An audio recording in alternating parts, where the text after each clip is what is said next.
ఇంటిల్లిపాదికి సంపూర్ణ ఆరోగ్యాన్నిచ్చేది గోధుమ గడ్డి రసం. రక్తహీనతను చాలా వేగంగా పారదోలి రోగనిరోధక శక్తిని ఇనుమడింపజేసే అద్భుత లక్షణం దీనికి ఉంది.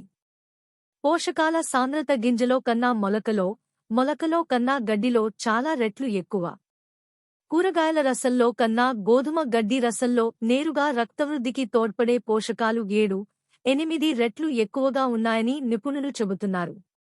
అందుకే దీన్ని గ్రీన్ బ్లడ్ అని పిలుస్తున్నారు.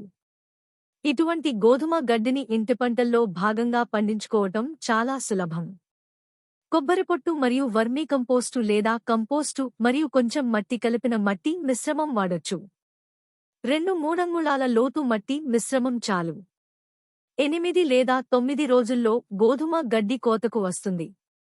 రోజూ వరుసగా ఒక్కో ట్రేలో గోధుమ గింజలు చల్లుతూ ఉంటే 8 లేదా 9 రోజుల తర్వాత నుంచి రోజూ గోధుమ గడ్డి కోతకొస్తుంది. గింజలు రాత్రంతా నానబెట్టి, చల్లి, తేమ ఆరిపోకుండా ఉండేలా అవసరం మేరకు నీటిని చిలకరిస్తే చాలు. గోధుమ గడ్డికి ఎండ అసలు తగలకూడదు.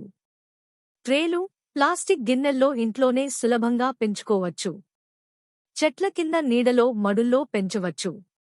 5-6 అంగుళాల ఎత్తు పెరిగిన గోధుమ గడ్డిని కత్తిరించి మిక్సీలో వేసి రసం తీసి తాగాలి.